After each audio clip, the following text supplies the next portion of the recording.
Throw Gang, we are joined by the Fall Boot Goofin, Lauren Schlossman, and myself, the... wow, I forgot to... I just have the Chinos, James Harris. You're multiple Chinos? Yeah. You're the Chino. I can't say that. You can't. You cannot. What'd you call me? The Slack, dude. The Slack. Yeah, catch me on Slack. Welcome to the weekly Running the Boy. Should we implement Slack on TF? Blammo has a Slack instead of I meant for like me and you. Like do work. No, it's called text messaging. Yeah. We could have like a private Slack, like, community. Yeah. Sure. Okay. Look into that. Welcome to the weekly Running the Boys with today's full episode only available on throwingfits.com, the -- fashion and beauty Substack in the world. Before we get into Lawrence's favorite collaboration of the year. Maybe. 50% chance as of right now. Beating the Kith of death allegations, Okay. getting honeydews pilled, and arguing about chicken nuggets. Let's get into some quick housekeeping. This is super quick. But super crucial. Very crucial. Get your calendars out. Get your notepads out. Throwing Fits Friends and Family Bazaar returns. Woo! Save the date. Saturday, September 21st. Many, many, many more details coming soon. Oh, yeah. Saturday. Coming up soon. September 21st. The Throwing Fits Friends and Family Bazaar. We are so fucking back, baby. I know. I'm excited. Yeah, me too. I have so much stuff.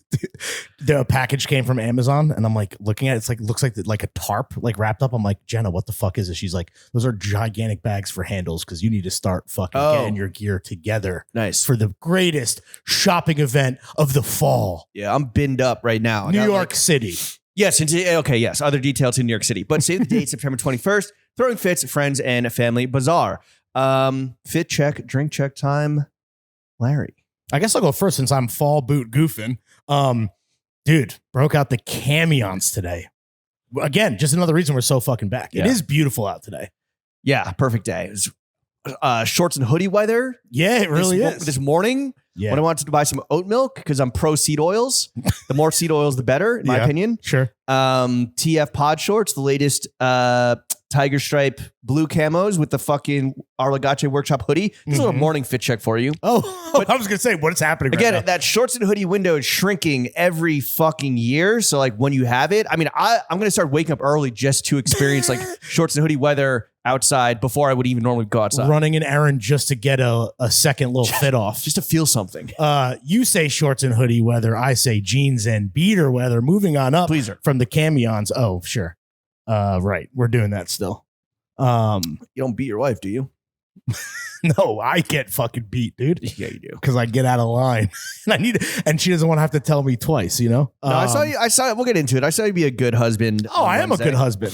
Oh, you saw me be an Instagram husband. Yeah, I saw you be a little fucking cuck boy. I have video Can you of be it. a cuck to your own wife? Or you just mean more of like a beta? Every day, B. Oh, yeah. The socks are Manresa. The jeans are Bottega Veneta Carpenter jeans. The belt is Mon Italy. The pleaser, squeeze me, is Hanes. The button up is Vintage Giorgio. The hat is... Oh, is that a Kith? No. Is that a Kith piece? No, this is You bought your Vintage Armani? You bought Le your- Collezioni. You bought your Armani at the Kith store? No. I mean, okay. Can we just save it? Yeah. Yeah. But I did wear it knowing that we were talking about the GOAT, Roddy Fiying. Ronald Feig, if you ask me. Ronald McDonald, dude. No, the GOAT is Giorgio, to be clear. The hat is utility materials, rolly on the wrist, wedding ring on the finger, wifey on the pinky, chrome on the other hand. Sunglasses. Oh, the sunglasses are the new 316 made in Italy shades. These are like the Liam Gallagher style brown boys. 316 is on the Fitties brand of the year. It's amazing that the jeans brand was a shirt brand, still is. Now they're a fucking eyewear brand. And by this, I mean like they kill it in like whatever category they kind of like, really focus on or just like add into their already extensive repertoire. Mm-hmm. But yes, those look incredible. Yeah, I got another pair too. They did a bunch of styles. Made in Italy, just like your Kith. Stop, Did dude. Kith ruin Italy for you? Oh man, dude. Ever since I was a child, I've been going to Italy and now I have to go to Spain, dude. No. No, they're really fucking good, super quality. I don't know if they're selling out or what the deal is, but shout out Andrew and them. Yeah, dude, they just keep fucking adding bangers. Yeah. I love them. What's next? Chinos? They did not help me secure Oasis tickets. Were you wearing these when you woke up at 4 a.m. to try? No, fucking $350 really to get tickets at 4. Oh my god! Who are you, Jimmy, on Our Legacy drop? Honestly, yeah, basically, and it was. I was going for the the London shows on the Friday and Saturday, and when I was waiting in the queue, and it said you are behind 135,000 people, which is more than there are seats in Wembley. I waited about 20 minutes. That ticked down about 10K, and then I was just like, I'm giving up. I'll wait for MetLife. Why didn't you just let your computer? First of all, it felt like you were in a Kith raffle. Why didn't you just like keep the computer running and go back to sleep? Or it was my phone. Okay. And because then it's like, so I just assumed it was not going to happen at that point. Like I had waited too late. Okay. Like if I mean, shit, dude, I'm sure there was people, I know people that got them and they maybe saw, 5 figgies, 4 figgies versus me staring down the barrel of 6 figgies. Not going to happen. An Oasis ticket, the hottest thing to post on Instagram since your honeydews at the US Open. People were flexing their Oasis confirmations from Ticketmaster. Yeah, I guess like if you're excited, that's cool. Wait, was that sincere? Was that genuine? Yeah, you're like so excited. You're like, oh my god, I get to see my favorite band. Look, yeah, and I appreciate that because of everyone that posted that flex, your name has been jotted down on a list, and I'm going to hit you up for a fucking favor. And I'm just going to work my way through. Or he's going to kill you. No, so he can move his way up the queue. The queue is done and dusted, dude. Oh. That shit is gone. Don't worry, forever. They'll be in MetLife soon. How much were tickets? I didn't even get to the checkout screen. How much are tickets on resale? Do you know? Well, people are complaining about that because everyone's trying to resell and flip their ticks. Oasis saying that they're going to cancel those, but at the same time, on the Oasis approved resale markets, people are selling them for more than face because that's the whole thing. It should only be face value, it should only be for fans. But I think there's some hypocrisy happening there. It's so honorable. I mean, they're working class lads from a council estate. Yeah, for sure. You trying to go to Manny? I would go to any of the shows. Yeah, okay, Manny. What am I looking at for Heaton Park? I'm first of all, I'm being redirected to StubHub International. Oh no, StubHub.eu. It's a different company. They're Brexiting me to StubHub International. Yeah. Oh god. Oh, I don't know. Okay, I think they were like 150 euro. I mean, I was gonna buy 2 and just kind of see what happened next summer, but alas, 590 quid at Manchester. So the whole rumor is that those will be bought and canceled, but I don't see. I don't foresee that happening. I'm looking at ticket prices in the 700, 800 quid, mind you. I'm going long on Sterling like Rishi. Yo, oh my god, cable, a lot of cable, a lot of cable. It's a bet on Britain, man. What does he say? Something Britannia. What is that? Rule Britannia. Rule Britannia. Yeah, as fate just shaves our fat cunt just for me. I don't think he said fat. Yeah, he did. He said fat cunt? Yeah. Ooh. That's a positive thing. All right. Couple things. Congrats on the sex again. TF nod. Well, it was in season 2 when Rishi says it to DVD and Harper. And I'm thinking that was an explicit tip of the chapeau to the boys. And then because his boy Vinay, who he went to school with, so clearly it's like, oh, that was a thing that, a joke from their boyhood that then just got regurgitated in season 3. Speaking of industry Easter eggs, our genius subreddit, one guy pointed this out and I did not think about this, but in the 3rd episode when they're on the plane and Eric and Rob get relegated to the asshole. Oh, do you think that was inspired by our Hermes asshole PJ story? Maybe. Shout out Mick and Khan, please confirm. The Throne Fit subreddit is in the midst of a full fucking meltdown, but shout out to that guy because I hadn't even considered that, but now I'm taking credit for it. You could bet your fucking knickers. Good sleuthing, boys. What'd you call me? Jesus Christ, it's crazy potting. You sound like an Oasis. You've dropped the amount of slurge at the You got Oasis knickers under those chinos? It's going to be, can't say that. It's going to be generational slur usage. And getting a little preview of it here, folks. From a trouser to a slack. Salute you. I'm going Zimmo mode today. These are fucking awesome. The only bummer about going Zimmo versus Zin is I can't scan the QR code and get all the cool points for Jenna.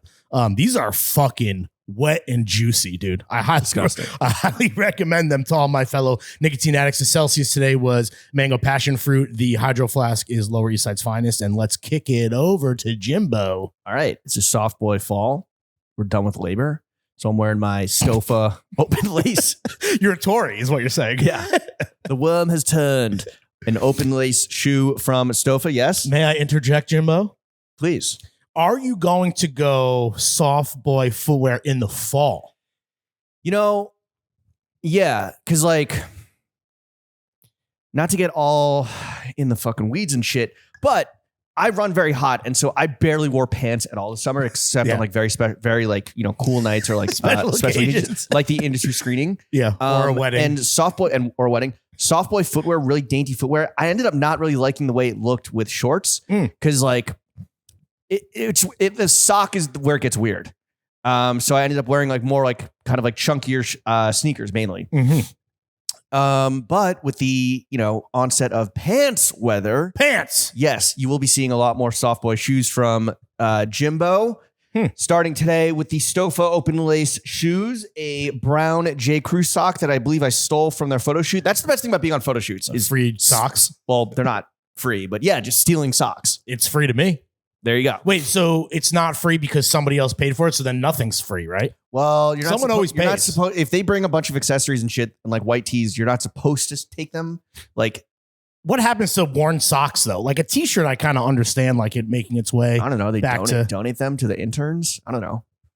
Actually, but you know what? No, I got this at the store. It's part of the fit. Oh, so then shout out Aaron. So they were free. Yeah. Okay. But what is it, like a little herringbone? I think little so. chevron? Yeah, they're just little brown boys. Look at you, dude. Company man in the J.Crew. I know. Well, J.Crew. It's fall. Maybe it's time for a new leaf. What are they teasing on Instagram? Are they bringing back the catalog? I don't know. Is that what that? I don't follow them on Instagram. Neither do I. I got an ad.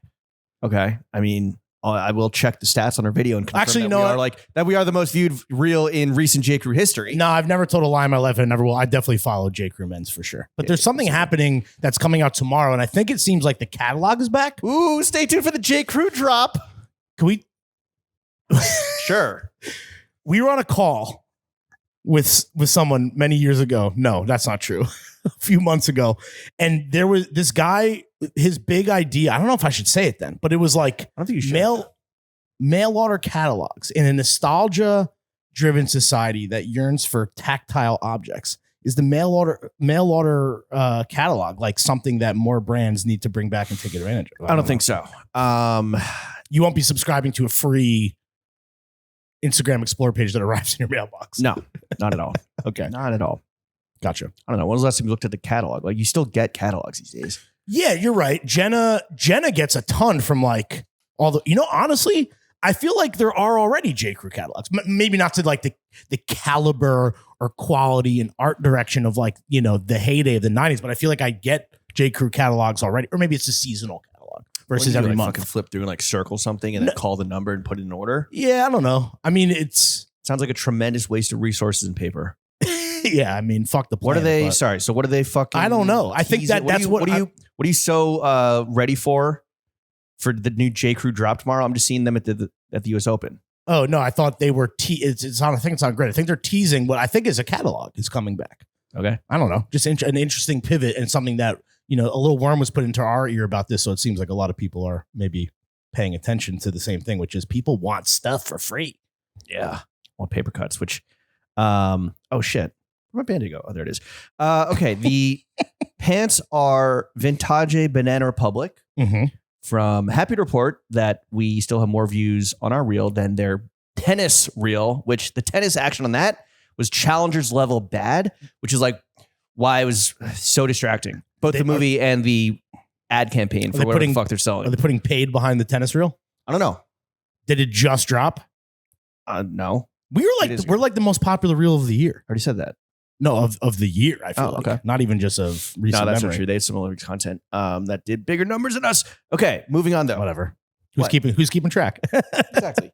The pants are Vintage Banana Republic from Chickies Vintage. Can't wait for the new space. Got a little tease of that on Instagram. Yes, sir. The shirt is from the homie Aaron at Brigade. Shout out Aaron. I hope the GQ Discord chat went. Oh, that's right. Yeah. Dude, some of the coolest people that I know wear Brigade, mainly you.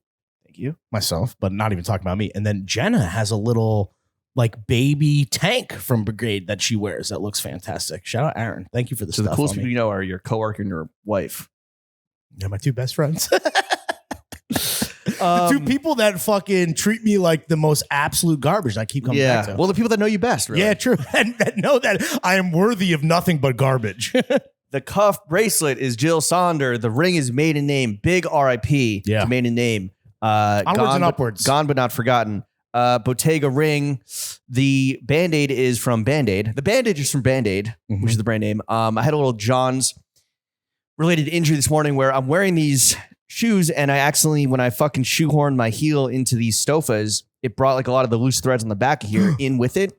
And so I like took my foot out and they were like extra ripped and like extra long. I was like, all right, I got to snip these before I go to the door. I was at a weird angle and I fucking just snipped my pinky and just like immediate blood spurt. Damn. So if you catch a Citi Bike covered in blood on the left handlebar today, sorry for that.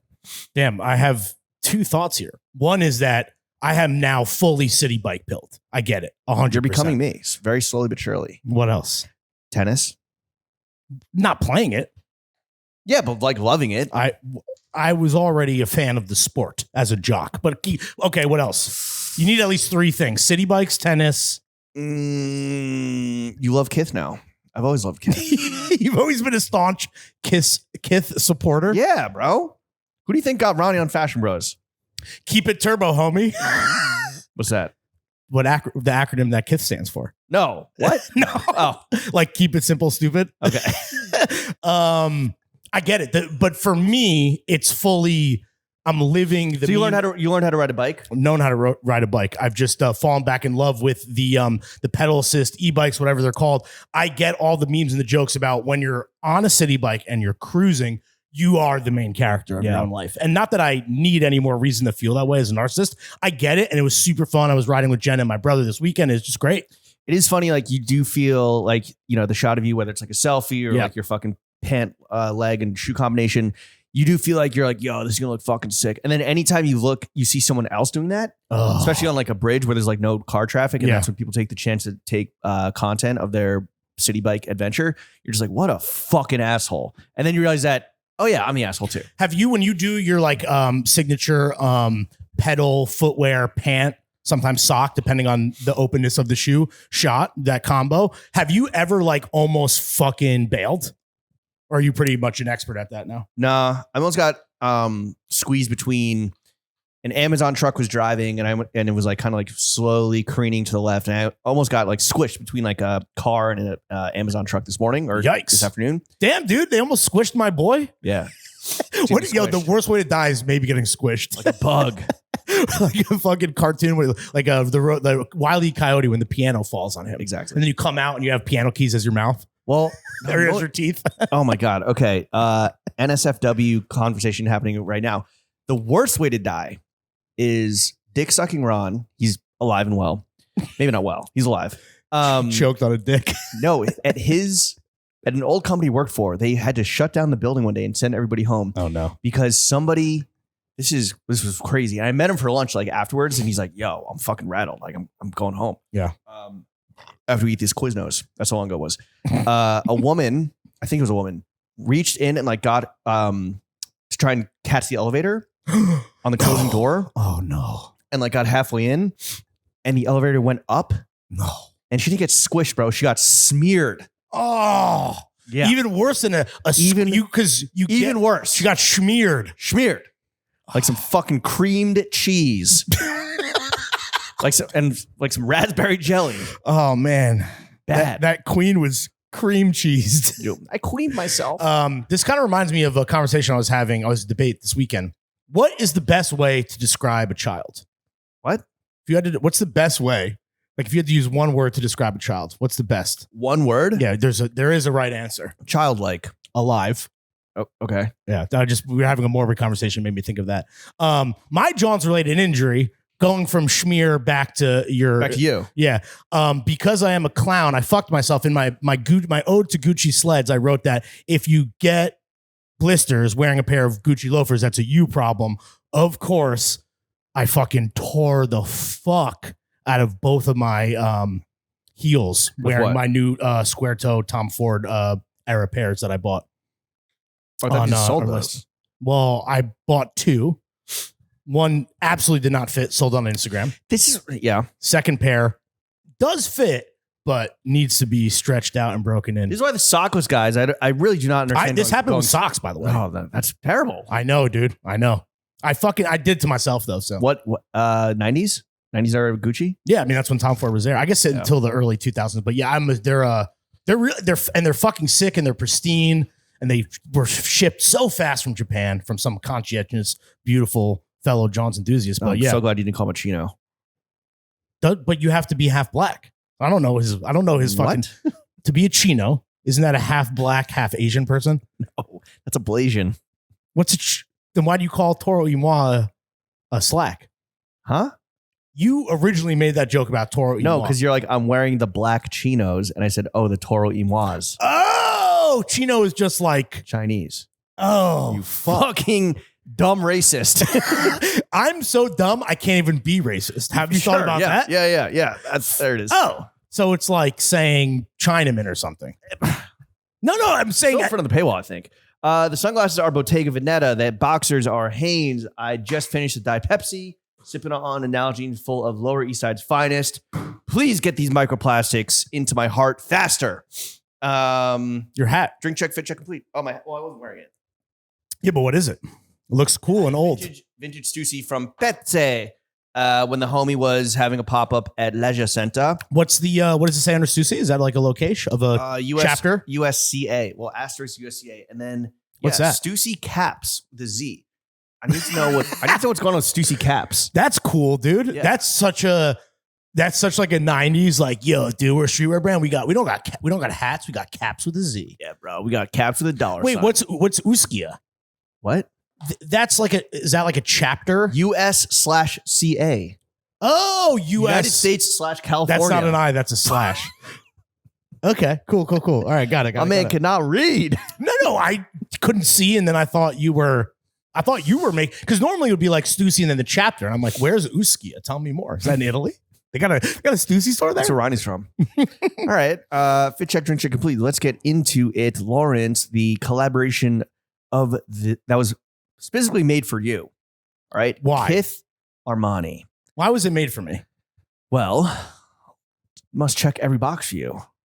Which suiting, tailoring, made in Italia. Well, we don't. Marty, Scorsese, obviously very cinematic. They put out a 2.5 minute video that's just like, I believe a single tracking shot.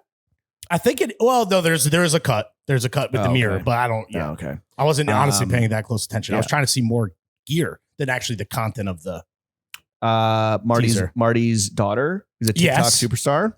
Yeah, man, this was made. I feel like this was like, they were like, all right, we're in the Kith war room. The lab. Yeah, we're in the Kith lab.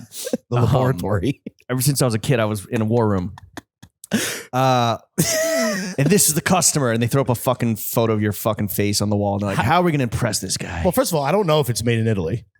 How the fuck are we going to get this guy to like our reel? Did you like it? Did you heart it? Tap it? Tap? You tapped everything. No, I don't think so. Do I follow Kith?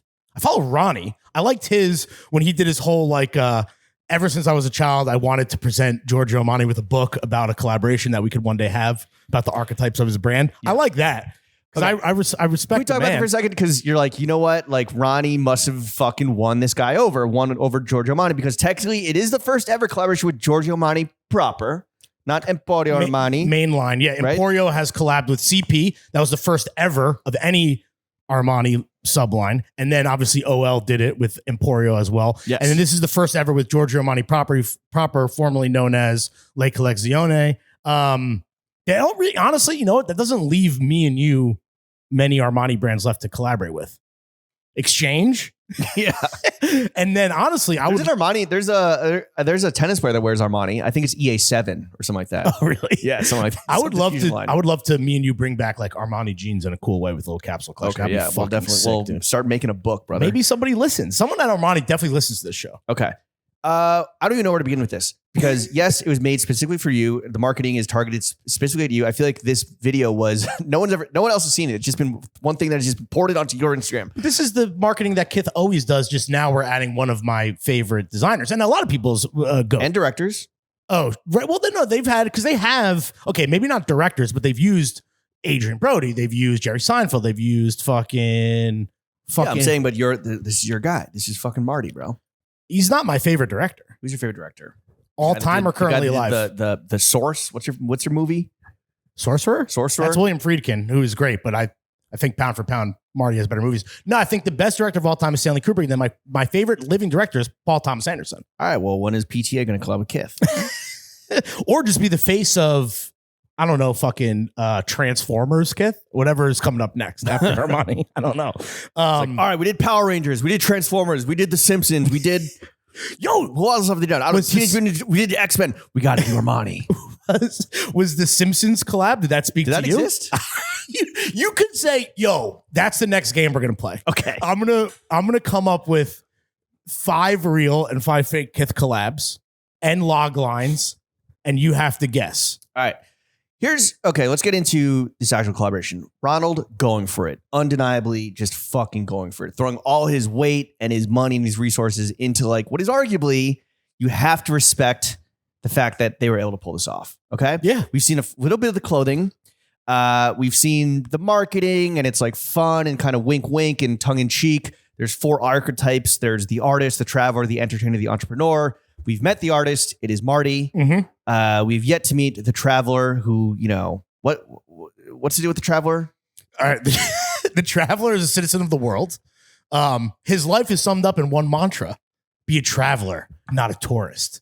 The little Virgil Abloh, tourist versus purist. So, okay, maybe we go back to the well on that one. What else about him? There's a lot here. So his clothes, himself, are well-traveled and lived in, but never inelegant. That's a word? So who could possibly embody like the traveler? You know, I have some famous travelers here. Lewis and Clark. Dead. Francis Drake. Sir Francis Drake, dead. El Dragon to the Spanish.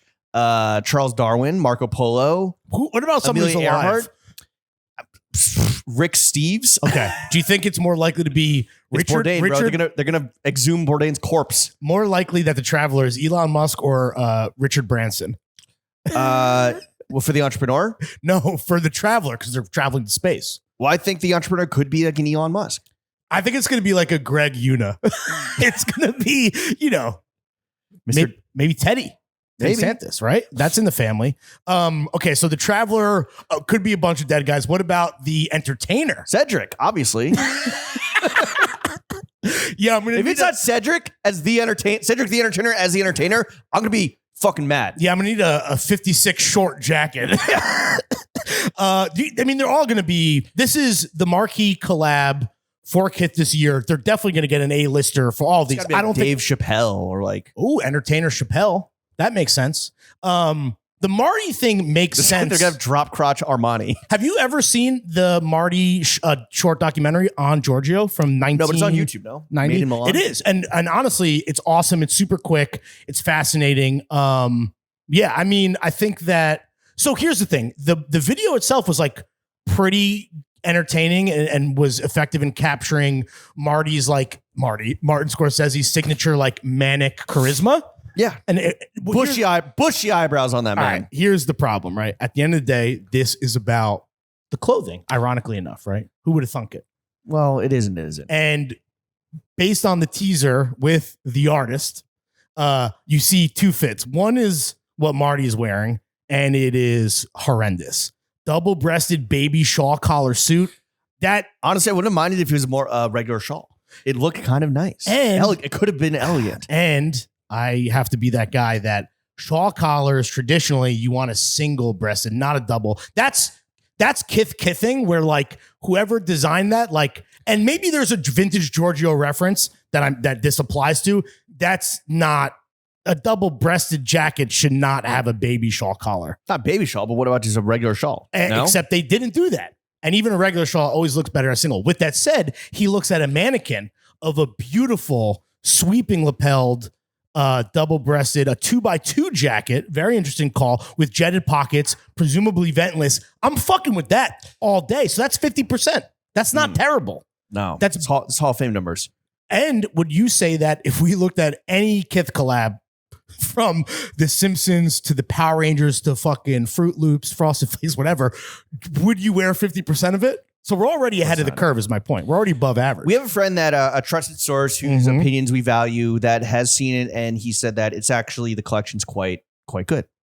How much branding is going to exist on this? And that's where we get into Well, I was trying to see if like Marty was wearing like a turtleneck that had like a little Kith hit here. And I wonder if that was like the logo's kind of classy. It's Giorgio in like, so if we, that's like size 72 and then the Kith logo is 6. Giorgio Armani and Kith. Yeah. Which is, if you come to the GOAT, that's how you got to present it. Right. You got to be like, this is about you.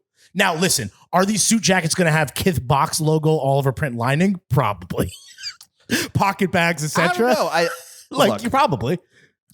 I think it's fair to say that Kith has maybe seen the writing on the wall. I don't know what Kith like mainline looks like, but they've kind of been presenting. No, they've kind of been presenting like more quote unquote grown shit, more stuff that is, maybe on like the ALD side of the spectrum, maybe kind of like more grown Ralph. I think the sensibilities have definitely leaned away from quote unquote streetwear, from shit, just like sweatpants and hoodies, although that is definitely still a major component of their line. But I think like the marquee pieces have been kind of like skewing more mature. It keeps lights on joggers, right? Like ever since he was a child, Ronnie Feig wanted to be an adult. And now, ever since he was a child, he was alive. It feels like at least Ronald is going for it with the big, bold names, with the campaigns that, are like classy and yes, absolutely fucking inspired by his little homie, Theodore Santis. Yeah. I mean, listen, I'm not even remotely going to sit here and be like, look how they massacred my boys. Like this is. Well, how does this make you feel as someone that has been in love? I want to see the clothes. Ever since you were a child of 35, you loved vintage Armani. So over the last 2 years. So how does this make you feel about your, I don't know, one of your goats? How many fucking vintage Armani shirts do you have? A lot. Okay. Do you think we're not even getting into tailoring? Yeah. I got a lot. And that's all right. You and I were like, let's go to Armani.com and just like see what's cooking up, right? Because the runway shows are great, but what are they actually making? It's pretty good still. It is just I saw a $900 linen t-shirt. Not even a good t-shirt, mind you. So like I see the appeal of this collab. And it also, to kind of bring it back to some of the stuff we are talking about ahead of recording, is that's why I like the vintage stuff, because for the most part, even as it like gets hot, it's affordable, it's purchasable. It's not a $900 t-shirt, sure, or $4,000. But when you say, okay, what is this? How does this affect the standing of Armani in your eyes? It's going to come down to the final product, bro. That's why I'm anxious. But that's my thing is like, okay, as someone that they're, can you separate the vintage from the contemporary, right? You love the vintage Armani. Mm-hmm. You love like this notion of like 80s, 90s Armani, American Gigolo, all the old campaigns, all the fucking famous photographers that did the shit back then. But when it comes to like, oh, this is a stain on Armani's name, bro. Whoa. Ain't no one saying that. No one said that on the record. No one said that on the record. Okay. Oh, not on the record. Sure. On background, maybe. Whoa, it was on background. But like, if putting Armani on a pedestal is good, you're talking about like it's the nostalgia and it's the old shit. And then we just looked at the new shit for the first time. Like, what was the last time we looked at like contemporary Armani? Like, I could wear that. Just on like Instagram and stuff, not like actually shopping, because I know I can't afford it, and I can't. Not many people can. This is okay. Let's go full glass full, half full. Let's go full glass, half full. There it is.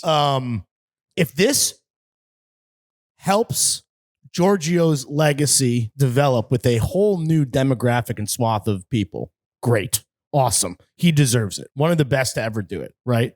And he's still alive, and he's still fucking kicking, and he's still cooking. And I really, really hope that whatever Kith packaged up neatly in a textbook for him that he approved is at 50% good. See, and that's where I'm going to be a little cynical. Is it's not about like, I don't think Ronnie came was like, oh, Mr. Armani, Senor Armani, I made you a book. Check out this book. No, like, I hope you didn't do an offensive Italian accent. That was a little photo op, like little IG moment. Like, you think that's cap? I think that Kith came to Armani and like, look at our numbers, look at our revenue, look at us printing money, look at our demographics, look at our retail footprint and our foot traffic in the stores. If you want people fucking with Armani and like getting their hands on it, and maybe there's some trickle down or trickle up driponomics, this is pretty high low, So this is what? No. So I'm looking. No, I'm looking. Are you going to address my points at all? You're just No, gonna read your because I Instagram don't caption? know if. So what comes first, though? What you're talking, bro? Money. the the data. Yes. Not last year. The team and I traveled to Milan to present our concept for a collection with Giorgio Armani. This happened in a year. Kith moves pretty fast. I guess they're a machine, right? Yeah, I totally believe everything. You got to believe everything you read on Instagram. The gears of jawnz, dude. Anyway, rather than a presentation or a deck, Ronnie worked with his team to write a book, and he sat down with Mr. Armani and his team to share their vision and hear their thoughts. I don't know. It's romantic. I mean, yes, this is part of every Kith collab ever, right? There's always the tail that needs to be fucking weaved. Also, if you think Armani, who's like fucking 99 years old and just sitting in a fucking, velour tracksuit in his palace. No, dude, that man is never not fucking kidded, brother. Fine. I didn't say that was a bad thing. I'm just saying he's like a fucking old guy sitting in his diapers, in his Armani diapers. You know that there's a massive, this is a machine. It's not him. I understand. Being like, yes, no, yes, no. There's a fucking enormous amount of manpower and like data crunching that goes into this caliber of decision. I agree. It's not just him being like, oh, the guy fucking with Keith. We do a collaboration. I call him Marty. Why don't you get Francis Ford Coppola, bro? He's a little busy right now. Yeah, what? Running his fucking hotel in Atlanta? No, kissing young women that work for him. Right. In the motel. Yeah. Here's an interesting thing that like I want to not be cynical because like, I might hit the fucking townhouse. You know about this, right? I told you about it, yeah. What is it? You told me about it. Well, I lost the page, so I don't know what it is. Okay. Oh, it's go ahead. Let me tell you about it. Kith and Armani have redesigned a townhouse on the Upper East Side at 170 East 80th Street. So I wonder, what does that even mean? And will there be like is that cool, where Jeffrey Epstein lived? And will that be like cool, vibed out, world building ephemera that like actually as a Giorgio Armani fan that I would like regardless of the Kith involvement? I don't know. Woo. Guess what Zillow priced this home at? Gotta give me an over under. Just guess. No, you gotta give an over under so the audience. I don't like the over under. Well, just give. Well, I do. Can you? Okay. Ooh, nice front doors. It's the first thing you see. 11,015 square feet, 6 bed, 8 bath. What are the cross streets? 80th between, it's 170, probably between. I thought you were on Zillow. Well, I don't have the map on. Okay. Probably between 5th, probably between like Park and Lex. Or Park and Okay. Or like Madison. It's like Madison. So what's my over under? 10 mil? Over? No. Oh, 15 mil. Jesus Christ. I mean, what is it? So what does it look like when it's not in, like you're looking at just the standard pictures? Yeah. What's the vibe? How would you describe the? It's a Upper East Side townhouse. It's fucking sick. That's got great front doors. Oh, right. Yeah, I forgot. It's where Epstein, was chilling, I think. It is between Third Avenue. Oh. Yeah, a little pricey. A little too east. Yeah. Between 3rd and Lex. Oh, God. Disgusting. Smells like fucking broken here, dude. Yeah. Anyway, I think that's interesting. This is it's just under $18 million.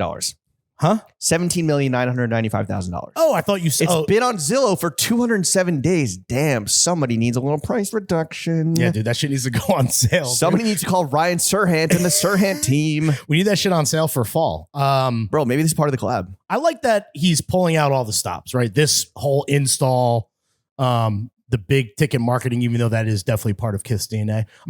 What does Kith have to do to convince you that they're actually doing something legitimate and cool here, Lawrence? They already have, but with a huge asterisk, which is like, is it going to be more of like, is it going to be like baby shawl double-breasted collars where it's like, okay, we missed the mark? In my opinion, this is all subjective. So if the clothes come out and their clothes are good, then it's good. It's literally, I truly believe that if the gear is good, then the gear is good.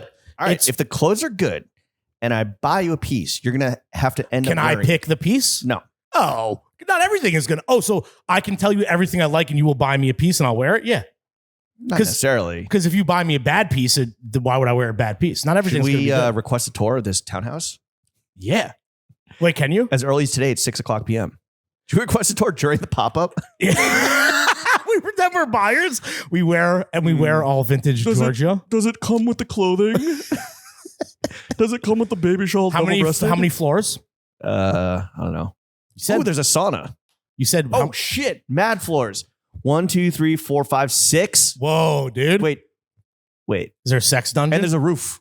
There's a roof. Is there there's a sauna? There's a cellar, there's a garden level, there's a parlor level, there's a 3rd floor, 4th floor, and a 5th floor. Damn. And a roof. I'm fucking with this, dude. Yeah. I'm confused. Are you a believer? Do you believe it could be good? Yeah, right? It's not out of the realm of possibility. It's 50, right now there's a 50% chance based on what I'm a believer. Now, listen. Outro music? The Monkeys? What is this, Shrek? Or the Smash Mouth cover? Yeah. I mean, whatever. Song. We'll see. All right, we can move on. I just, this, you're right. This checked a lot of boxes for me, but again, it's so many things that I think are cool that it makes me anxious. All right. Lauren Schlossman, that's our target customer. We got to get Marty. We got to make it tailoring. We got to include cigarettes with every purchase. Apparently, we got to quit smoking. Citi Bike gift card. Tennis. Okay. A tin of Zin in every breast pocket. Put tennis rackets in the townhouse. Add a tennis court. Put Oasis ticks in every fucking breast pocket. That'd be sick, dude. If it came with free Oasis tickets, nice. Then you could cop me the fucking worst piece of it. If tickets to see the fucking Gallagher brothers are sticking out of the bottom of the turtleneck. So are you gonna do some shoe leather journalism and go peep the pop up this weekend? I mean, we got a all day video shoot on Saturday. I was gonna say I don't think we're free. Is it only this weekend? It's Friday as well. You can go on Friday. Yeah. Shit, I gotta travel all the way up there. Maybe. Should I go? Yeah, sure. Did you call? What kind of reporting? Shoe leather. Shoe leather? Nice, dude. Yeah. Boots on the ground in the fucking trenches. Get a fall fit off, bro. I mean, and then go to the Armani store after and buy yourself a $900 linen t-shirt. Can I buy it on TF? No. What if all right, how about this? How about let's compromise? We buy the worst possible head to toe Kith Giorgio fit and I have to wear it on the show. That'd be fun. Why would we do that? For the visual gag. Okay. For the bit. Okay. All right. Anyway. All right. What else? Anything else about? No, I think that Kith Armani? We covered everything. Yo, honestly, like, where does Armani go? Like, okay, sorry. Where does Kith go from here in terms of collaborations? They collab with everyone. It doesn't. So you're asking? You think they're gonna stop doing like toys and cereals? No, and like fucking. I mean, they just dropped like a fancy Infinity Gauntlet collab with the MCU. Like they. That's the thing. Kith has made it their brand to collab with everyone, so no collab feels wrong, because if it exists, it's for Kith. This one certainly feels expensive. I mean, renting a townhouse for like a week. No, yeah, but this has got to be like the high-end marquee, not lifestyle toy art collab, but like it's actual garments, right? And it's going to definitely, I think, up. So the push and pull of why you do a collab, this kind of makes sense because it makes Giorgio younger and cooler, and then it makes Kith high-end. Do you think who benefits more from this in terms of the audience share? Does Kith become more high-end and like get the eyes and ears of like a Lore Piana-ass motherfucker?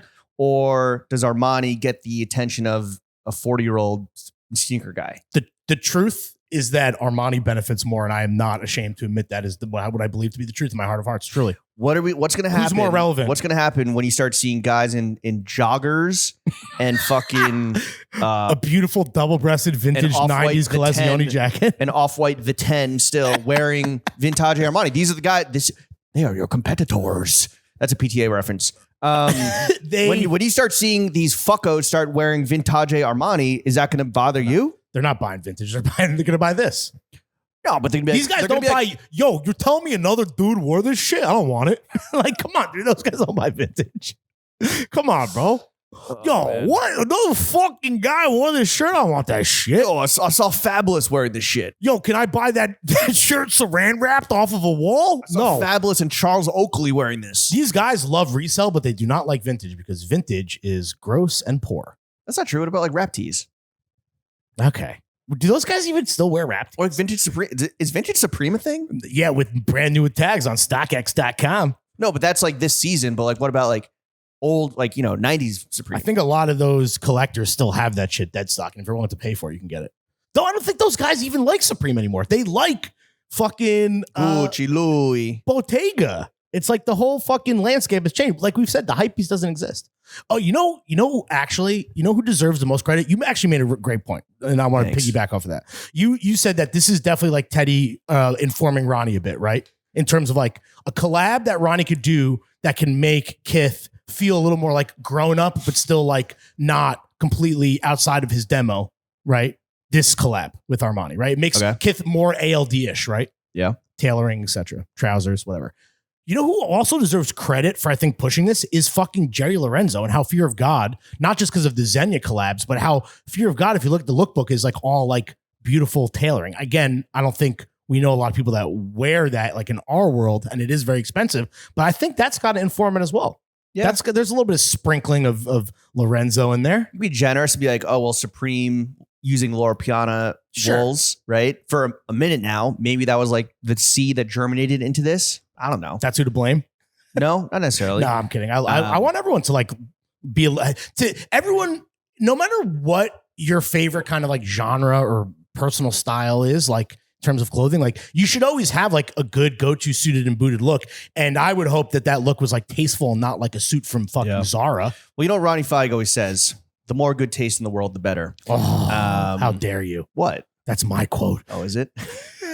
Yeah. Well, I came up with that. Well, you fucking birthed this monster then. Okay. All right. Let's get into something that I'm very annoying about. Moving from you about tailoring to something I'm annoying about. Tennis, baby.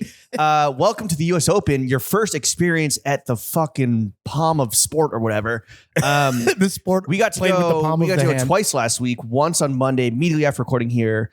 That was a grounds pass. Yeah. So that was like kind of the more like we had tickets to Ash and we missed Coco. Right. Yo, are you the new Drake? Where if you bet on someone, they lose? No. I'm on a hot streak right now. I actually have 4 bets that I won in a row. We're gonna get into that. But day one, we had a grounds pass, which like you get to.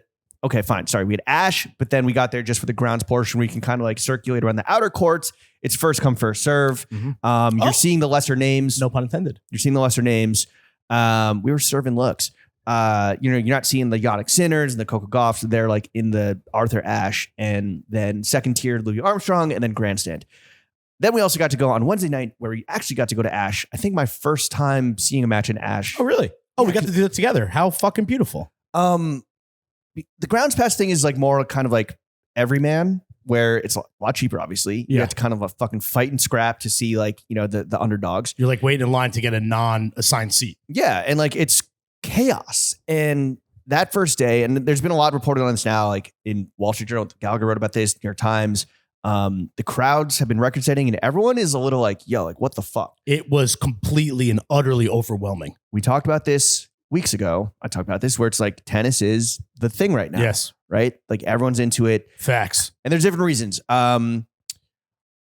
Apparently the US Open or USTA claims that this year the attendance is up, not because they're selling more tickets. It's just because there are fewer no-shows. Oh, wow. So you have like the brand activations of the corporate boxes. They secure a bunch of tickets through like, JP Morgan or JPM as my Martha's Vineyard homies call it. But no Chase in there? But people are just JPM, bro. Got it. But so people are actually showing up and taking advantage of like the tickets. Yeah. I mean, you look at the fucking brand activations, you have motherfuckers like you and other people like I'm looking at, J.Crew had people there last night. There's like Serena Williams had a fucking makeup launch. Really? There are like all these girlies that like don't know. And that's the fine. rules. I had to explain the scoring and rules to Jenna. Yeah. You asked me what a let was, which in college tennis, they play the lets. Really? Yeah. Interesting. Yeah. That would be that. Yo, imagine you were so fucking your laser precision was so on point that you could like purposely do a let crazy. Where like you serve it. So it go boop, boop. That would be fucking sick. You'd be fucked when you hit go pro though. No, you would never go pro. The crowds were, and this is day one and it set records, I think both during the day and night. The crowds were outrageous. Even you could tell that it was like, yo, like this is fucking too much. Yeah, no, I'm just stewing over the fact that you had to let everyone know that I asked you what a let was. Why is that necessary? Because you're like, oh, I had to tell my wife what the rules were. I'd explain what love. It's cute, bro. You're, I'm sharing my passion with you. It's cute. Okay, you're new to this. I'm true to this, and that's totally fine. That's fine. I know the rules. We got to tennis. experience my current favorite thing together. Yeah, I honestly, it's okay. So despite the fact that it felt like tennis Disney World and overwhelming, it is fucking fun, dude. I get why people take off work for like a week and just like post up. What? People do that? Yeah. We have one friend that did that because he had a press credential. I didn't want to say any names. Yeah. I could see why our one friend did that. People, I mean, yes. And another reason is that the crowds feel so big is that with social media, with kind of like this new generation after post Big Three, people know more about like the lesser players, and so they're going to the outer courts and like actually they're like, I want to see fucking Taylor Fritz, I want to see Tommy Paul. We saw Dimmy, he's top 10 and he's in the quarters, and we just watched him and like, yo, what was the seating in that? Like in court 17, there was like fucking 100 people. Yeah, that was fucking sick, and he's the top 10 guy in the world. So we were trying to meet with some homies to watch the fucking tall freak Orelka, I don't know, because he's back and he's an American. Yo, I will say this: the not even patriotism, the nationalism at the U.S. Open is very real and fucking kind of whack, in my opinion. You don't like USA chants. But are you surprised? Because first of all, it's the U.S. Open and American tennis is in like a fairly good spot, and there's. You don't think it's like, okay, is that a way to root for tennis where you like root like nationalistically? Well, it's like in the Olympics or like the World Cup where you're rooting for country, but people that watch tennis and only root for their country, I find it a bit strange. I don't know. I definitely would rather like if Sinner was playing any American, I'm rooting for fucking Sinner, dude. Well, that's happened last night when Tommy Paul had the crowd going until he crumbled in the third and Yannick took it in straight sets. I wouldn't say he crumbled in the third. He was out of his element. He was never. Oh, well, I fell asleep. He lost 6-1. No, he was. It was good for the first 2 sets. It was 6-4, 6-4, 6-1. Yeah. You think 6-4 crumbled in the third? I mean, it didn't even go to 6-4, a fucking tiebreak. 6-4 means you lost one break. Yeah, and guess what? Champions win breaks, dude. Well, Tommy Paul won 2 breaks in the first set and still lost the set. Oh, loser mentality. Fall of rule Americana. Shout out loser mentality. Shout out Tommy Paul, dude. So the first match we watched was Dimitrov versus a French guy whose last name was literally Jacket. That was sick, dude. It was his first ever Jacquet's first ever major. Yeah. And he honestly kind of came out. I wonder if he was underestimated by Dimmy. Because this guy was mad short. Dimmy's probably like not like studying up on his game and shit. Yo, he was real tiny. Speaking of the nationalistic fans, the couple sitting next to us got in trouble for having their Bulgarian flag out. Yeah. No they got yelled at by why? All right, explain this to me. Sidebar, tangent. Why is every guy that works at the U.S. Open, first of all, is that volunteer or paid? Those like the worker bees? I'm not sure. Okay, why is everyone an 80-year-old Jewish man from New York? Is it because they love tennis? Every single guy. Maybe it is paid then. they're all fucking Cretans. Well, they're like eccentrics. They take their job. They like take their job too seriously. Way too seriously. Or they're like, but they kind of with like a weird kind of like sense of humor about it. The guys manning our gate on Wednesday night were even worse. I'm like, honestly, pretty ironic. The guys are treating us like Nazis. I will say. Yeah, since you yourself are old enough to have survived the Holocaust. Yeah, no flags. I don't know. You know what? That's kind of true of a lot of ushers at sports games, like MSG. At a Yankee game, at MSG. Like the ushers are always they've seen it all. Yeah, they've been through it all. They've seen some shit. They've seen Ronnie Feig become creative director of the New York Knicks. If you're a 105-year-old Jewish man with no friends and no family, and you've lived your entire life in New York, there will always be a job for you at any stadium. Yeah.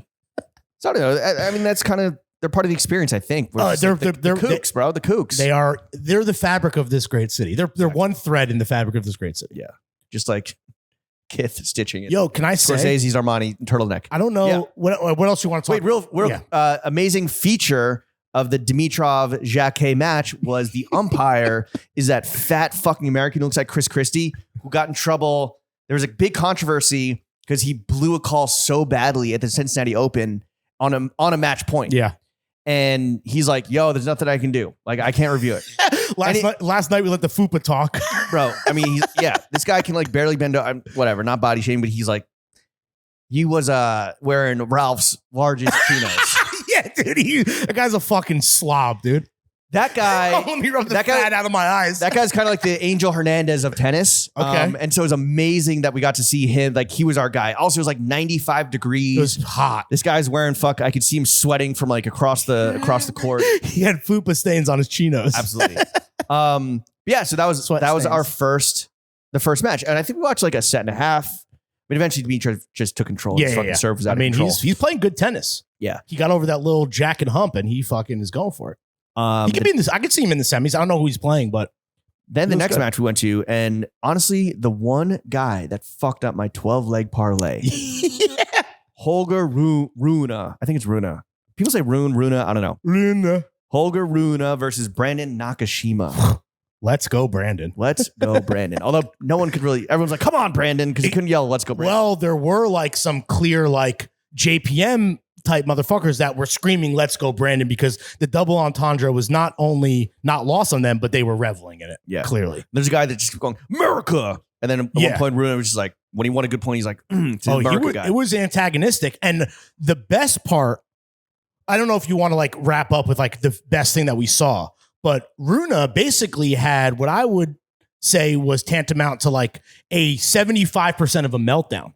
And we got it was pretty awesome. It was pretty sick. Dude, spitting on the court was, which I didn't realize. And I had to ask some people about this later that night when we went to the Palm Sperry party at Gem Wine. But you can spit on clay because you can like, dust it over, right? But spitting, and you would never spit at Wimbledon.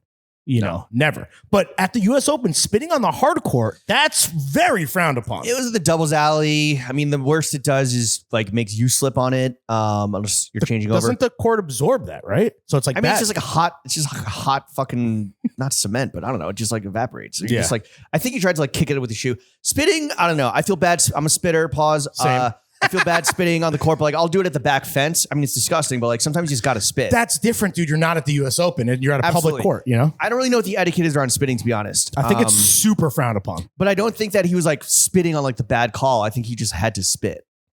Yeah, but it was like an aggressive, spiteful spit. He slapped his racket a few times when the ball boy tossed him the ball. He fucking slammed it into the back wall, which is honestly, I fucking loved seeing that. He slammed 4 in a row. Yeah. It was sick. He sucked ass. Oh my God. And is the reason why I didn't win my 12-leg parlay. So fuck him.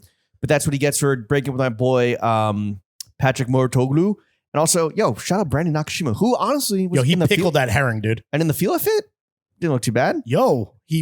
Also, this is not SpawnCon, where there was no obligations when FILA took us on Wednesday night. FILA Plus, the new like high-end sub like lifestyle line from Lev, who does Palace. Bro, it's fucking good, dude. He went like full Wales Bonner with it. And like it's legit wearable and dope. The reason we were invited there is because it's launching in the US at the Webster. That's how we were invited. But it had launched the previous day or that day at Dover Street. That's the official like stockist in Europe. And it's legit it's very expensive, but it's very good. And they went the retro like Wales Bonner route with like except tennis instead of soccer. It's fucking good, dude. I'm in. I'm fucking in. I'll take a look. I mean, Lev doesn't miss, dude. He's awesome. I mean, we love Palace. Yeah, you like the Vivian Westwood? I mean, it's what it needs to be, which is turbo psycho shit. Like that's what it's supposed to be, right? Let me tell you what fucking missed. Oh, wait. Fitties, Palace Viv, dude. There you go. Let me tell you what fucking missed. So that was Monday. That was a lot of fun. Day sesh, roasting in the sun. Mm-hmm. And because of the day sesh, we sat third row to watch, the 15th best player in the world lose his shit. I think he's 15. I think so, yeah. He's young, right? He's 21. I just heard all this shit about how his mom is like a stage mom and she's a psycho and she's a dart blaster and just an interesting cat. And to see him melt down was fucking beautiful. Yeah, I mean, this is the third time he broke up with his coach. On Wednesday night, we go and we get to see Novak Djokovic versus another Serb, Laszlo Djere. Yeah, right? Novak's broken bitch. At Ash, center court. We saw Coco before that as well. We saw Coco. She dominated. R.I.P. To what? She lost. Okay.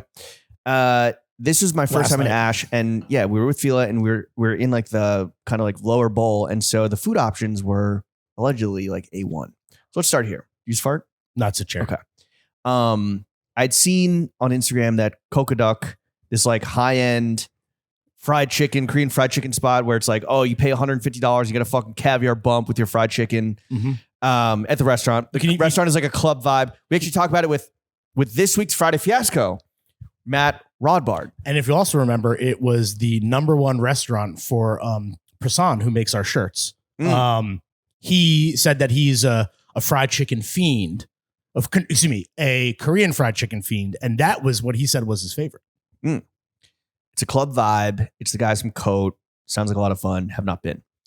But when I'm like, oh, there's a US Open. Like, let me fucking hit it up. Tap in. And as soon as you walk in, it's like right there. Right there. Perfect. Begging. I was by myself. You were with Jen, I arrived by myself. You were with Jenna, who you got a +1 for a party of 4.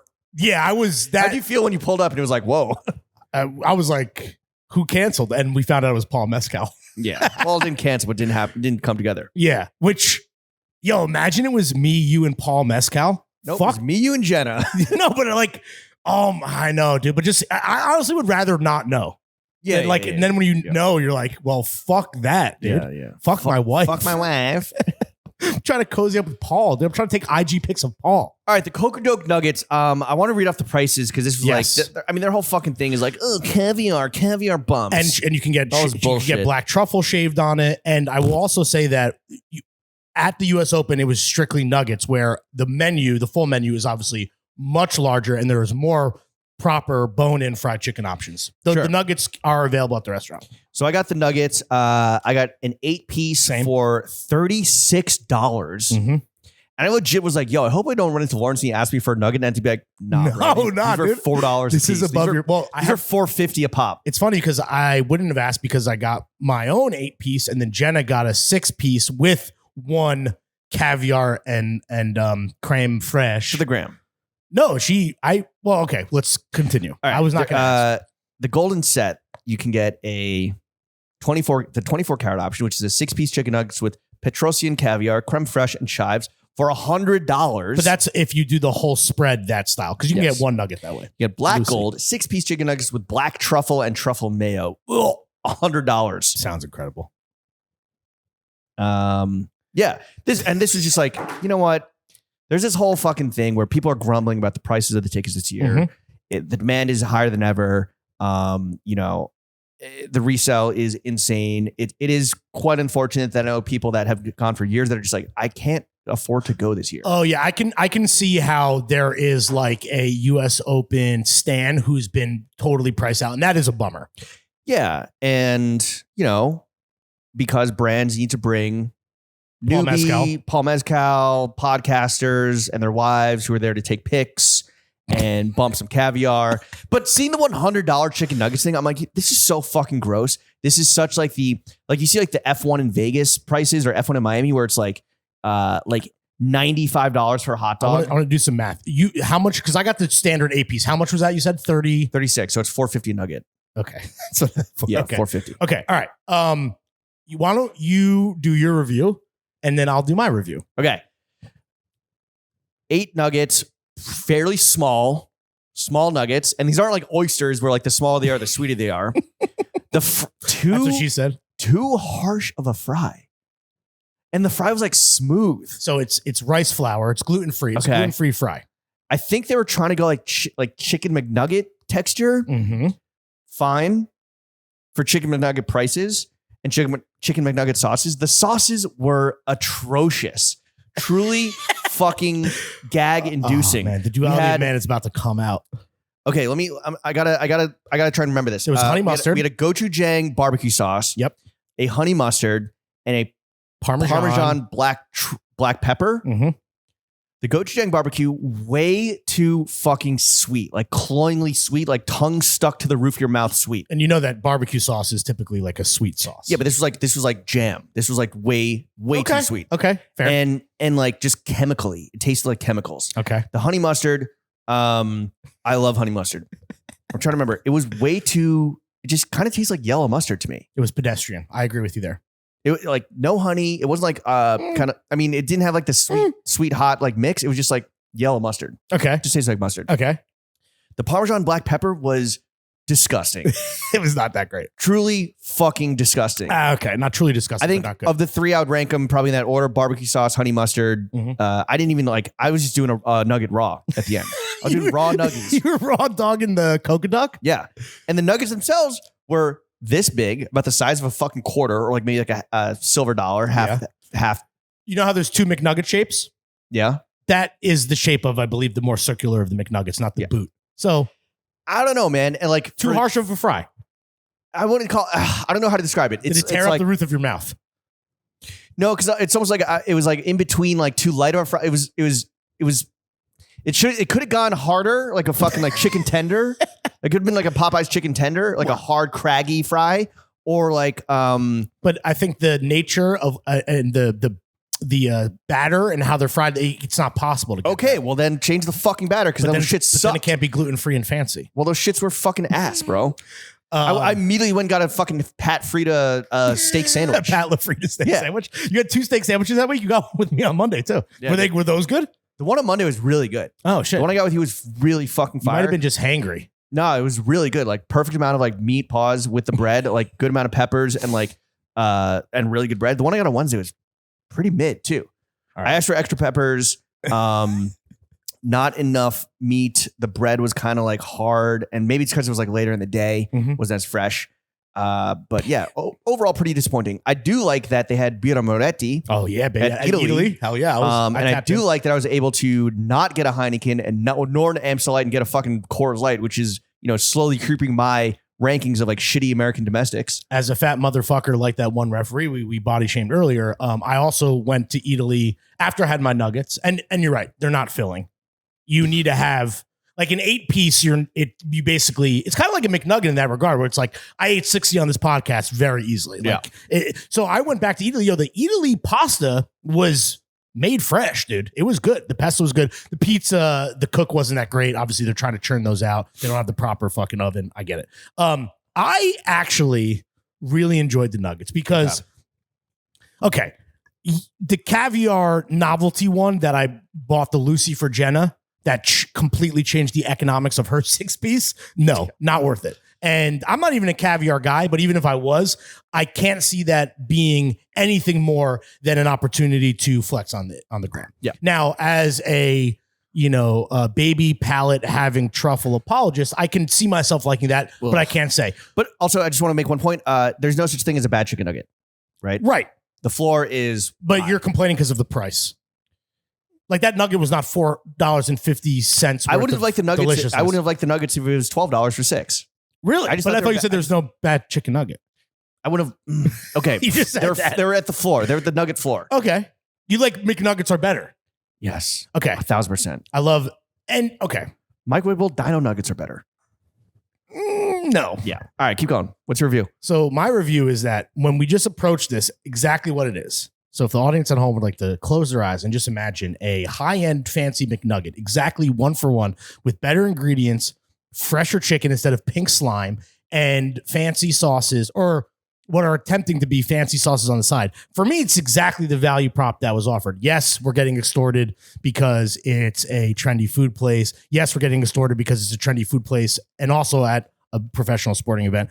But I really enjoyed them. I thought the crisp and the crunch and the mouthfeel was exquisite. Ugh. And I really, really, really, really loved the gochujang barbecue sauce. I like a Sweet Baby Ray's. I like a barbecue sauce. I like it sweet. Yeah, Sweet Baby Ray's isn't necessarily sweet. No, it is. It's a good barbecue sauce. But it's known as barbecue sauce. Yes, has sweetness to it. The gochujang barbecue sauce was just like, dude, I don't know. It felt like a raspberry jam. I really liked taking a sweet barbecue sauce that is already like a savory and sweet, and then kicking up a little bit of the heat levels, kicking up a little bit of the savoriness by adding the gochujang. I really liked it. Now, the mustard, nothing to write home about, and then the Parmesan pepper. I would have loved to have Hidden Valley Ranch with those, but that's not an option. I did like the little pickled radishes to clear your palate. Oh yeah, but when that's billed as like, or what was that? Was that radish or daikon? What was that? Well, daikon is a radish. When it's billed as part of the meal, and then you get 2 little fucking like. I got 3. Okay, you get 3 little. Jenna got 4. Okay, you get 4 fucking racist then, because I got 2. When you get fucking, they're the size of like 2 die. The fuck is that? That's not part of the meal. Anyway. I really liked them. Listen, am I now rushing to go make a res? No, but I'd be down to go try them. But it's just like as the I don't know. It was. I just realized I took a picture of them and put it on Instagram. So I'm that guy. Fuck. Yeah, you are. And it was one of the caviar ones I just remembered. Yep. This new 20 dump, you forget what you post. Oh. So many slides. You posted 20 photos? Yeah. 20, a 20 piece. Wow. Wow. I appreciate though the fact I don't need you, by the way, to swipe through all of them. You specifically. I just want the like from Jimmy. I want people to see that. So You know, I'm not that's swiping through 20 photos. You fucking no. I know. I'll look at whatever Instagram serves up to me as the one photo, and I'll like it. But imagine it was someone that you liked who posted 20 photos. Would you not want to see all 20? So think about everyone else who does like. I'm not scrolling through 20. I'm not a scroller. I'm not a swiper. You're Stories. a liker. Stories. I'm not even a liker. But he's a well-known liker. I'm a well-known liker. Oh, dude, watching on Instagram is crazy. What do you mean? So much zooming. What do you mean? Oh, like what? Okay, here's your method. No, here's your method. Of what? Taking a picture of someone or? No. Of you're scrolling through Instagram. You scroll the photo, you stop, you look at it, you zoom. Well, if there's there's a detail I need to see. Zoom out again, keep going. Maybe you pull up the emoji keyboard, goat, bullseye emoji. I don't do that emoji. anymore. No? Okay. No, I leave real comments now. Okay. But maybe sometimes just one word. But yeah we've moved on. Well, the Nuggets were so good in your case that maybe you just had to want to get a second box because you left after one set of watching the greatest tennis player of all time. 2 sets, thank you. Yep. No. Yeah, 2 sets. No. Well, we're just going to have to agree to disagree then. We can text Gallagher.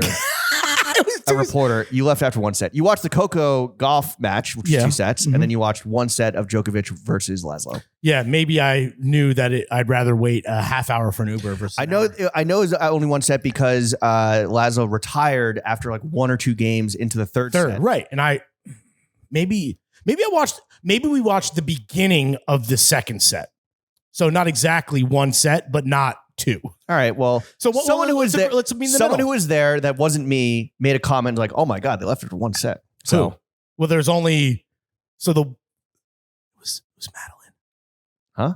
No, the woman who invited us. Yeah. Oh yeah. No, thankfully she did not. See that. So it's fucking. She wasted 2 tickets on you guys. So it's fucking Gallagher. No, how's a waste? We saw Coco. All right. So Gallagher had a comment. Oh, whatever. Left. I mean, it was nice because we could spread out because it was so fucking hot. We were able to man spread across 4 seats. But yeah, it was a bummer. Gallagher and I were like, you know what? We're fucking locked in. We're gonna watch this to the end. It's like, oh my god, it's 11 o'clock, and there has been a complaint. There's always complaints every year about like the start times of the games and then the end times. Yeah. I think like last night or 2 nights ago, the second match ended like well past 2 a.m. Wow, it's crazy, brutal. Because there's no like dedicated start time. I mean, the night matches start at 7, but they really start at like 7:30. And then if it's a good match, it's going, maybe to a tiebreak or whatever. It's like could go over. Yeah. Overtime. So there was a huge confluence of factors that resulted in me and Gallagher having the worst fucking trip home together of all time. So FILA, and the Webster, who were nice enough to bring us to watch a few sets of tennis. They also gave us Uber vouchers. A match and a half. A match and a third. They gave us Uber vouchers, and normally I would just take the train. The 7 goes right there, and then maybe take an Uber when you're halfway home. I was like, yo, Gallagher, look. And I got greedy. I'm not gonna lie. I was like, yo, look, it's every type of Uber is free. Yeah. And in my head, I'm like, all right, here's how I justify this. You got a chopper. Let me get a blade. Let me get an Uber jet ski. Bougie Jimmy over here, but also economics Jimmy. I was like, yo, efficiency. There's SUV Black. That's like the top tier of Uber car, not boat. But I was like, yo, there's probably fewer people calling that because it's so expensive. It's like a $250 ride back to like Greenpoint and then where Gallagher lives. Because of course I was gonna add a stop, of course, and include him on this free ride. So I'm like, yo, this is the way. So call the black SUV. Lo and behold, my guy, his name was literally Mid. That's fire. 3 minutes away. We get to the Uber pickup. It is it just looks like people trying to catch the last chopper out of Saigon. Yeah. Literally hundreds, if not thousands of people are waiting for their Ubers. It's absolute chaos because our match ended early with a retirement in the third set, and a previous match that it started late and went 5 all got out at the same time. So both Armstrong and Ash kind of got out at the same time. This was like a tsunami of people that were trying to get an Uber. Also, again, the record crowds. Once we got to the Uber spot, NTC, Billie Jean King, shut down. So we couldn't cut back through to go to the 7 train on the other side. Yeah.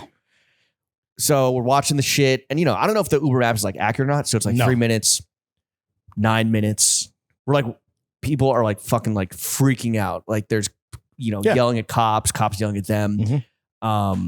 run into Flynn and his girlfriend Amanda, and they're like, "Yeah, we're giving up. We've been waiting for like an hour." We're like, "Holy shit!" When you We're guys like, were leaving, did you not have a bunch of like, a typical pedicab drivers be like, "Yo, Yeah, but I didn't have any cash. and you have the and I had voucher." But I'm saying were you not prepared for, or you thought they were capping about the wait? Because every guy was like, "Yo, it's about to be an hour," and this was when I left, and the crowd was only a third of the size that you saw. When we left on Monday, we just rolled up to like the same pickup spot and just like walked into our Uber. It was right there. That was also when think about when we left. I know. And again, I was trusting Uber. It's like 3 minutes through. And, there is this like very windy labyrinth of like small roads that like the system there. So I was like, oh, like, yeah, it's just, he's right there. He's right there.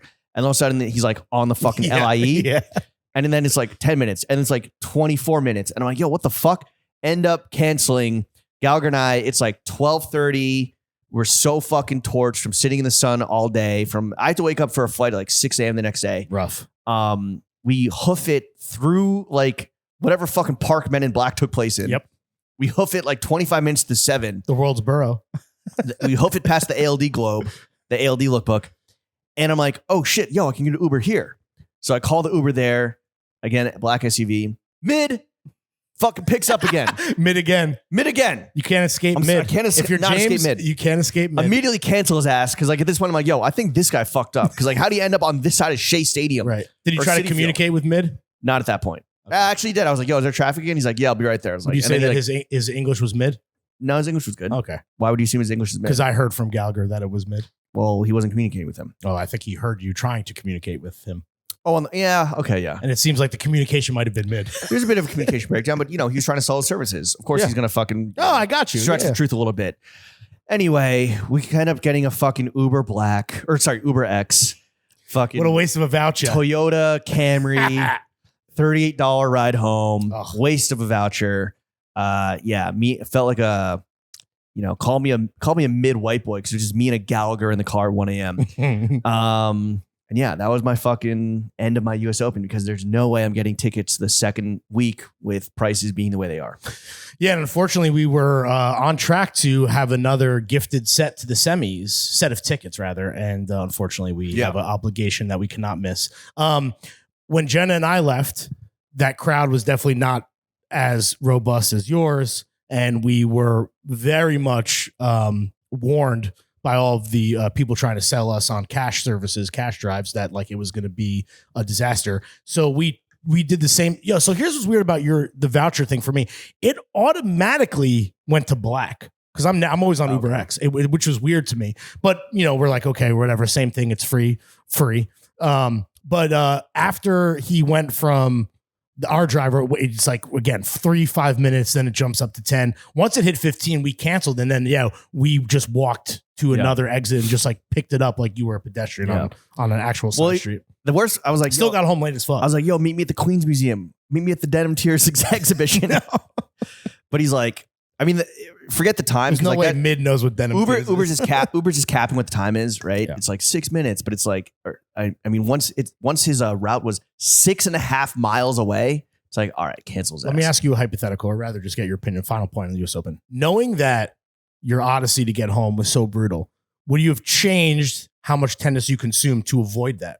No, I just take the 7. Okay. Yeah. Even though it would have been locked, you said the center, so you would have just rather walked through around the 7 train and taken it home instead of like. Also, I went to the fucking merch store to pick up a hat, maybe a t-shirt or two, and kind of got swept up in that madness. Like the merch store was also did you get anything? Crazy. I got a hat. Same. Which one did you get? Just like the performance one. Yeah. What color? Blue. Same. Fuck. But I'm gonna play tennis in it. Oh, okay. Don't worry, I won't wear it to the pod. I'm gonna wear it if we're still podding in like 2 years. You got to can't be like the year. No. Yeah. Then it's fine, I think. But yeah, I'm not gonna be wearing 2024 merch in 2024. Right. Probably not even 20. Catch me in 2026 doing a different podcast with someone wearing a mesh performance hat. Yeah. Well, I love my performance podcasting hats. Yeah. Well, I had one final point that I was gonna make about the US Open. Did you like it? It was great. Again, overwhelming, at least on that on opening day at the day sesh. It was out of control. It was a bit because I want to I want to drink it in. What do you think of the honey juices? Oh, And how many did you have? Final count. I had two, only two. Day one. First of all, I really like them. I'm not even a big sweets guy. There's one shot of vodka in there. I don't even think you can get drunk. You'd have to have 100 to get drunk on them. They're fucking sweeter than the COQODAQ gochujang barbecue sauce. Oh, Jenna was trying to tell me she didn't really like them. I like them. You don't like them. Everyone says they're overrated. I enjoyed them. I probably had 4 during the night sesh that we went to on that's day 2. $100+. It's $112. Yeah, 23 piece. Plus tip. Do you like honeydew? Huh? Honeydew? Oh, the melon? Yeah. Sure. Is it better or worse than cantaloupe? This is the argument I was having with Jenna. Jenna was saying that cantaloupe, honeydew is bad and cantaloupe is even worse.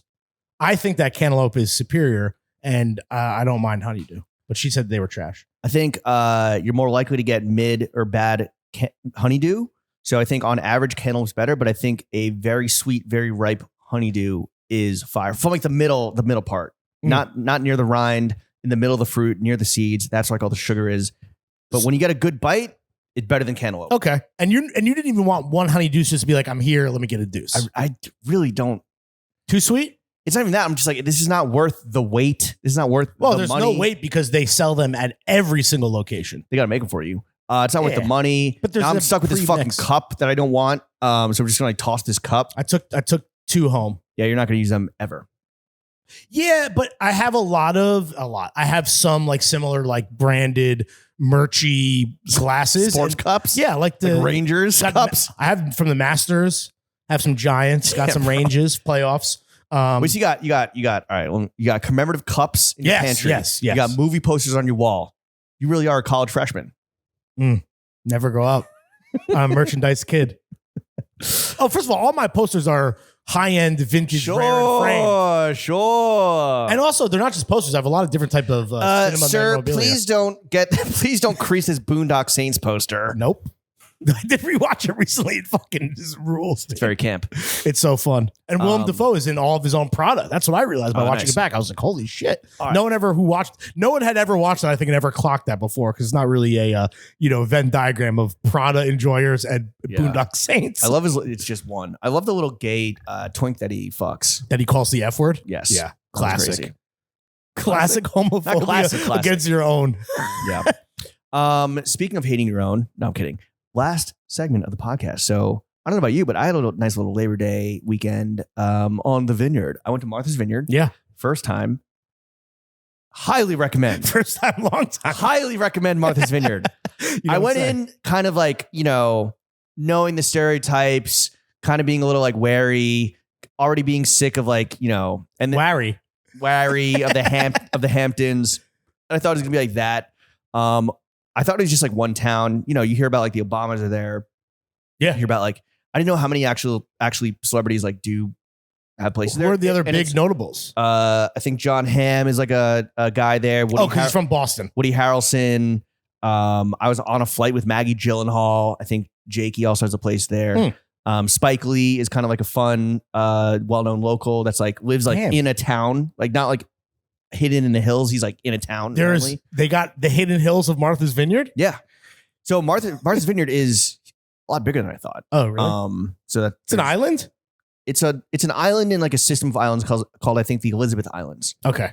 It's in Dukes County Duke. All I really know about Martha's Vineyard is Chappaquiddick, that portion, and then the Kennedys, right?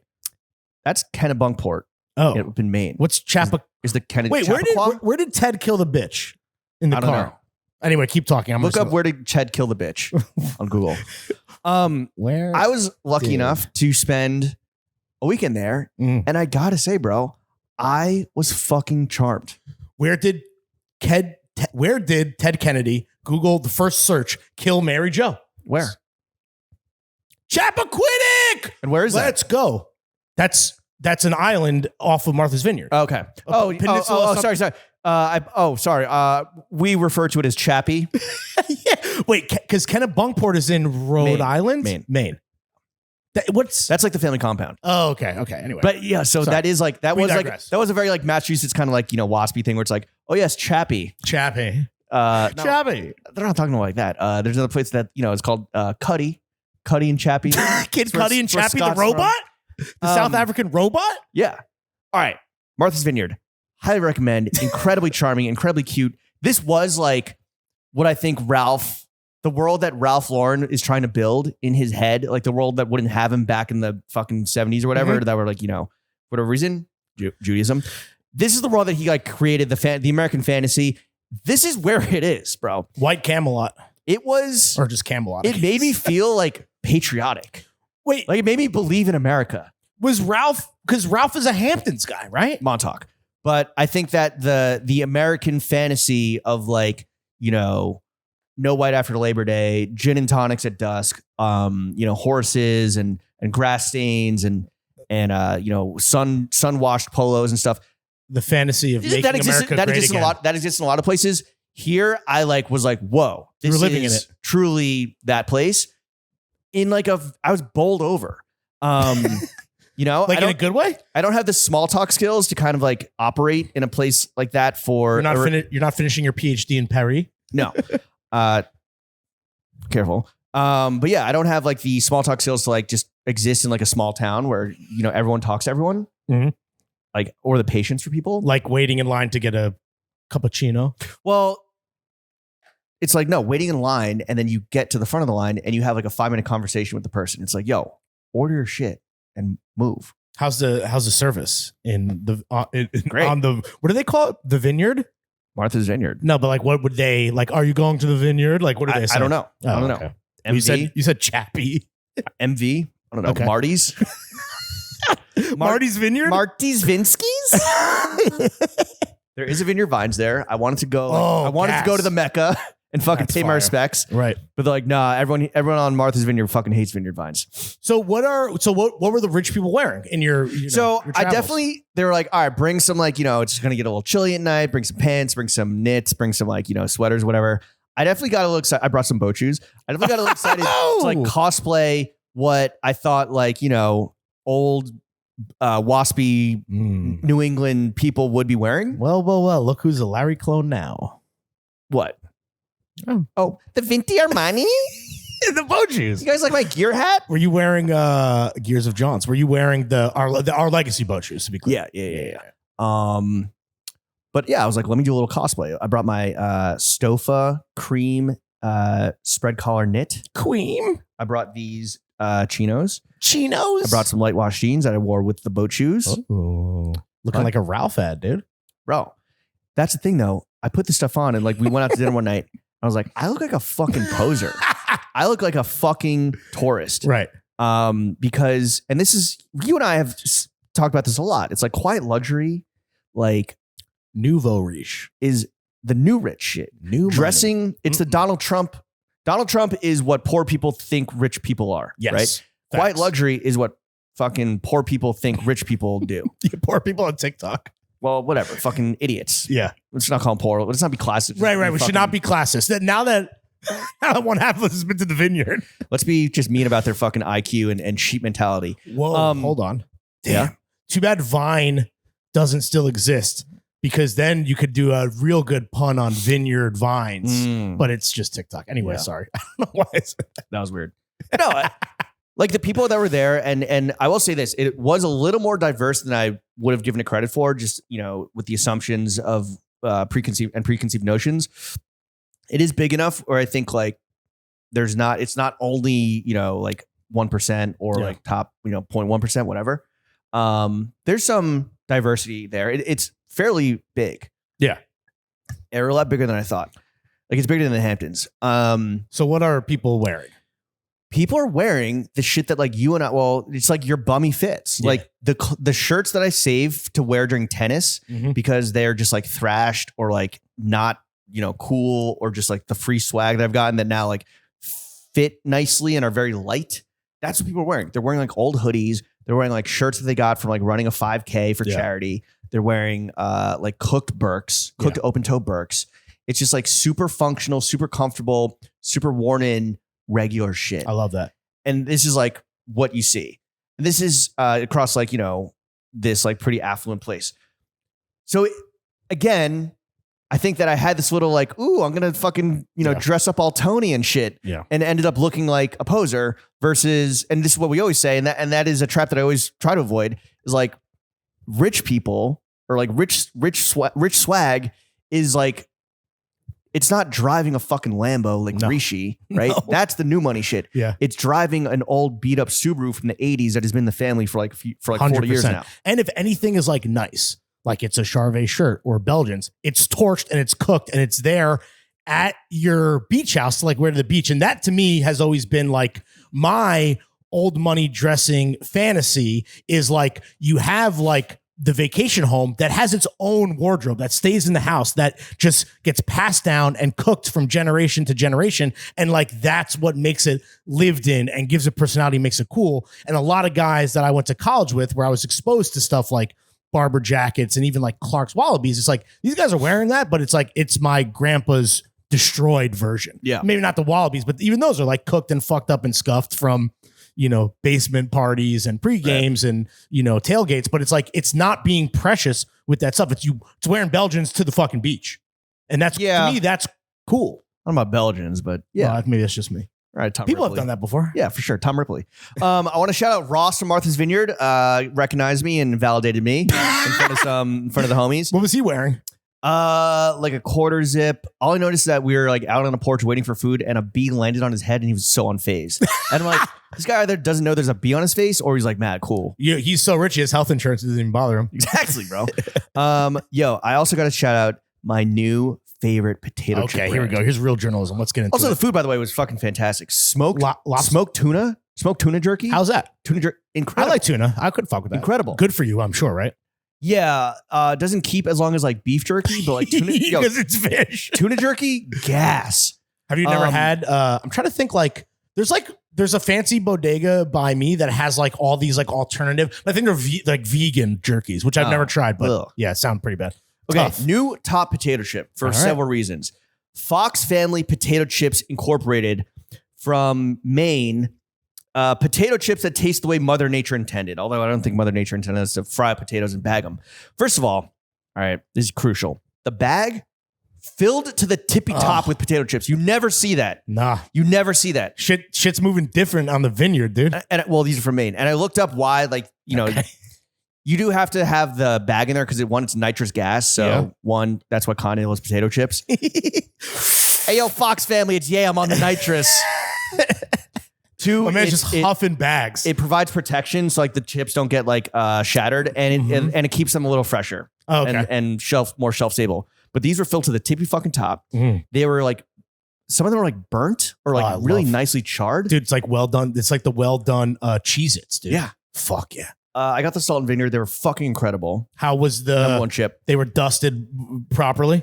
Very well flavored, like not too crazy. But also like you had both like the kind of like regular shaped chip, but then you had like shards of potato. Oh, I love a salt and vinegar shard. Yeah. So fucking good. I immediately went on their site. The shards. I was like, where can I buy this? I went on their site. You can order from them. So I got 6 family size bags. Guess how much?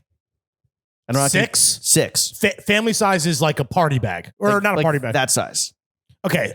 So not like huge, but like that's not a single serving. That's like 4. All right. So I'm gonna say you spent $24, $4 a bag, $15. Damn, that's a deal. $10. And these are $10 shipping. And 25 total. So anyone can just get these then. This isn't like from a local farmer's market. That's where I got these. But Fox Family Potato Chips. You bought some for the crib. Yeah, I just ordered them because it's like I don't know where to get these in New York. These are so fucking good. I'll bring some in, please. 4 bags of salt and vinegar, 1 wicked hot barbecue, which is like very spicy, and 1 sour cream and onion. Just to have it. They don't really have that many other flavors. It's all the standard kind of Lay's traditional fare in terms of flavoring. Fucking watering just thinking of these. These sound really fucking good, dude. Would you say that they're better than like some of the rare chips we've had abroad that really hit? Yeah, absolutely. Okay. 1,000% new top potato What chip. is it? Can you not say, gatekeeping. What's it called one more time? Fox Family Potato Chips or something. Yeah. Call this man Brett Eaton Ellis the way he's scarfing down these shards. Nice. Fox Family Potato Chips Incorporated. Damn, and they're based in Maine. Based in Maine. Can a bunk port? I don't think so. Yeah, Martha's Vineyard is great. And that's all for today. Another, no run-ins with celebs. You just knew that they were there. I mean, Maggie was, it was kind of a whole fucking shit show to get on the flight. What kind of size planes go to, and where do you land? What's They have an airport. fully functional big planes or No, small ones like from New York, Boston. I think there's one from Charlotte. is there first class There is, but it's like for Maggie? yeah, like Not flying private. she was in dude. 1A. I know. Well, what has she been in recently? I just think of she dies in The Dark Knight, which Spoiler alert. honestly, I didn't know this until I did some digging on IMDb. A nice little full circle moment. Giorgio Armani is actually credited for doing some of the wardrobe on The Dark Knight because he did Christian Bale's Bruce Wayne tailored wardrobe, handmade by Giorgio Armani. And also didn't know this, just some movie stuff for the friends before we get out of here. He did Brad Pitt's evening wear in Inglourious Bastards when he does the Gorlami, when he's in that beautiful, Buongiorno. that beautiful, I think, is that shawl collar? Speaking of, anyway, that tuxedo, that dinner jacket, Giorgio Armani. What kind of gets my cocaine is like, he's like, Alfred, I need a new suit. And he's like, yes, Master Wayne. One button is a bit 90s. Oh, you're right. I like one button, but it is better for evening wear. One button's a bit 90s. Well, all right. That brings us to the end of today's episode. We got a lot of work, Lawrence. Back from Labor Day. I hope you had a great fucking summer. Summer's over. One summer per customer and it's done. It is a peak lapel white dinner jacket, not a shawl. Very sick. All right. Chef, take us out, baby.